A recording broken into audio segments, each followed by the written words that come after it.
sa'yo, hindi ko naman hindi naman ako mag-o-obvious. Tulungan mo ako. Ang kapatid ko yung nagbayad dun sa hotel. May content creator din nakipag-ugnayan kay Lucky Joy at nagsabing muntik na raw siyang maska ni Marie. Siya, si Badet. Titinda-tinda lang ako ng pabango online sa Facebook. Si Marie, isa raw sa followers ng kanyang Facebook page kung saan siya nagpo-post ng content at nagbibenta ng pabango. Sabi niya, gusto niya magbigay ng cash gift sa amin. Nagbigay siya ng 3,000. Legit naman yun. Nasend naman niya. Oh, thank you so much, madam. Next call niya is na nag-order siya ng worth 29,500 na pabango. Nagpadala siya ng remittance worth 50,000. Bayad ng pabango yun. Kasi send siya ng resibo.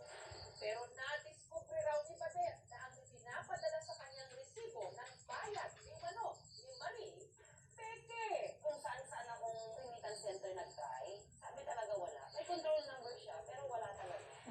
Pero sa Gcash? Para maano na rin sila sa pag-iisa.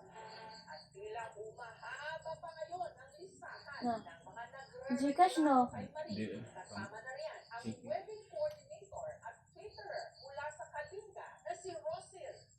Sa ipinadala niyang pahayag sa aming programa, Pila na na? Kalima na na? Rosil na hindi raw binayaran ni Marie ang balanse nitong Kulag 3 minutes. 174,000 pesos matapos siyang kuning wedding supplier taong 2023. After the wedding, I received the attempted contact in her husband to collect the remaining balance for the services I had provided.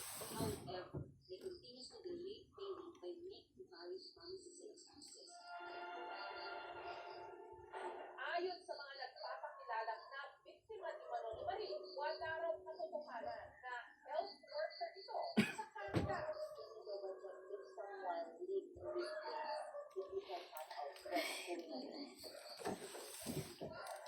Sabi niya sa akin, it's unlike, nakikita mo, unregistered nurse. Nag-imbestiga ang aming team na pag-alamang unregistered si Marie sa College of Nurses sa Ontario, sa Canada, at ang social media account na gamit niya deactivated na. At nang sinubukang tawagan ang gamit niyang contact number, idinirect ang tawag sa voicemail.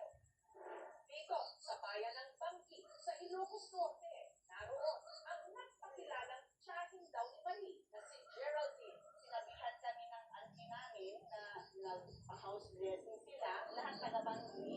Sabi nila, ay, ang taga ng bahay namin ko. Oh, congratulations. At hindi raw ito ang unang